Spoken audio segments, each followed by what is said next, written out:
Assalamualaikum warahmatullahi wabarakatuh. Selamat pagi adik-adik. Nah, kita baik semua ya hari ini. Baiklah, sebelum kita memulai pelajaran hari ini, alangkah baiknya kita berdoa dulu. Berdoa menurut keyakinan masing-masing, dimulai. Berdoa selesai. Baiklah adik-adik, ada yang tahu kita akan belajar apa hari ini? Ya, kita akan belajar materi bahasa Indonesia yaitu teks cerita sejarah. Ada yang tahu teks cerita sejarah itu seperti apa? Teks cerita sejarah adalah teks imajinasi yang ditulis dengan tokoh dan latar sejarah yang benar-benar terjadi. Nah, meskipun imajinatif, tapi teks cerita sejarah ini mengandung fakta-fakta yang terjadi di masa lampau. Nah, teks cerita sejarah ini tergolong ke dalam rekon imajinatif. Nah, imajinatif itu tadi bersifat hayalan atau dibuat oleh pengarang. Jadi, teks cerita sejarah itu kisah imajinasi tetapi pernah terjadi di masa lampau dan ditulis kembali oleh pengarang. Nah, sekarang ada yang tahu hal-hal apa saja yang menarik dalam teks cerita sejarah? Nah, hal-hal yang menarik dalam teks cerita sejarah ini adalah tokoh dari suatu cerita, latar tempat, latar waktu, dan cerita-cerita yang terdapat dalam kisah sejarah. Kenapa ini disebut hal yang menarik? Karena cerita-cerita ini tidak akan bisa kita temui di masa sekarang. Kita hanya bisa menemui di masa lampau. Jadi, melalui teks cerita sejarah ini, kita bisa tahu apa saja yang terjadi di masa lampau, seperti apa tokoh-tokohnya, latar tempat dan latar waktu, dan juga cerita-cerita sejarah apa saja yang pernah terjadi. Tetapi, masih bersifat hayalan atau bersifat imajinasi. Itu sebabnya teks cerita sejarah disebut teks rekon imajinatif. Nah, sekarang ada yang tahu apa saja struktur dari teks cerita sejarah ini? Nah, teks cerita sejarah ini mempunyai 6 struktur bagian. Yang pertama, ada orientasi atau pengenalan situasi cerita. Nah, di bagian pengenalan suatu cerita ini atau biasa kita sebut orientasi, biasanya mengenalkan bagian tokoh, alur, tempat, waktu, dan juga kejadian-kejadian atau peristiwa. Nah, yang kedua ada pengungkapan peristiwa. Nah, sebelumnya di orientasi disebutkan hanya sekilas saja peristiwa yang akan terjadi. Nah, di pengungkapan peristiwa ini akan dijelaskan lebih lagi mengenai peristiwa apa saja yang akan terjadi. Nah, biasanya peristiwa ini merupakan peristiwa awal yang terjadi. Nah, yang selanjutnya ada menuju konflik.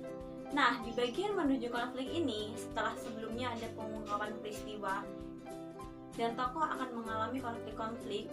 Nah, di bagian menuju konflik ini, tokoh-tokoh benar-benar akan menuju konflik-konflik yang dialami. Jadi, tokoh akan mengalami masalah-masalah dan kesukaran-kesukaran dalam ceritanya. Nah, struktur yang keempat ada puncak konflik atau bisa kita sebut komplikasi. Nah, dalam komplikasi ini juga bisa disebut klimaks. Nah, di sini juga terdapat perubahan nasib para tokoh, di mana para tokoh di sini akan diungkapkan bisa menyelesaikan masalah atau malah gagal menyelesaikan masalah. Bagian selanjutnya adalah penyelesaian atau kita bisa sebut resolusi. Nah, di bagian resolusi ini terdapat penyelesaian masalah, di mana tokoh-tokoh sudah bisa menyelesaikan masalahnya. Nah, di bagian ini juga ada nasib atau sikap-sikap yang dialami para tokoh setelah menghadapi peristiwa-peristiwa di puncak atau di klimaks tadi. Nah, di sini juga terdapat bagaimana akhir cerita dari tokoh utama. Yang selanjutnya ada struktur kode atau bisa kita sebut penutup. Nah, di bagian kode ini berisi tentang komentar-komentar pengarang atau kesimpulan yang disampaikan pengarang. Nah, tetapi pada kode ini tidak semua novel atau cerita sejarah mempunyai kode. Nah, kenapa tidak memiliki kode? Karena sang pengarang bertujuan agar si pembaca bisa menebak-nebak akhir cerita atau penyelesaian dari cerita.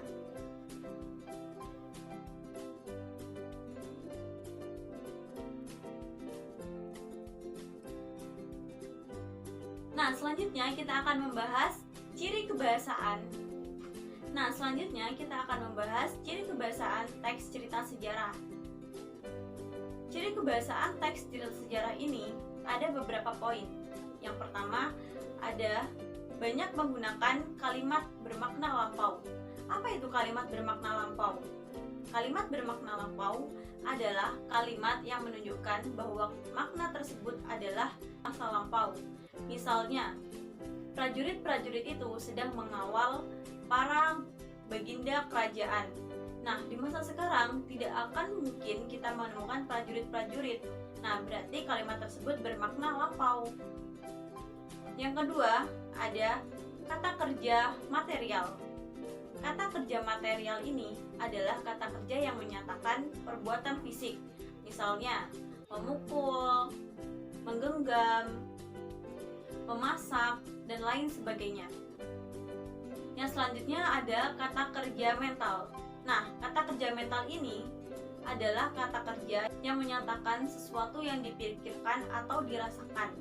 Contohnya seperti menginginkan, menangis, mengharapkan, mendambakan, dan lain-lain. Yang selanjutnya ada kalimat tak langsung. Nah, kalimat tak langsung ini biasanya ditandai dengan kata menurut, menyatakan bahwa, mengungkapkan, menyatakan, dan lain sebagainya. Selanjutnya ada banyak dialog, biasanya ditandai dengan petik 2. Yang terakhir ada kata sifat. Nah, penggunaan kata sifat ini biasanya menggambarkan tokoh atau kejadian-kejadian yang terjadi. Misalnya, bijaksana, cantik, tampan, pintar, dan lain sebagainya. Nah, itu tadi materi yang kita pelajari hari ini. Semoga materi ini bermanfaat. Sekian dari saya. Wassalamualaikum warahmatullahi wabarakatuh. Sampai jumpa.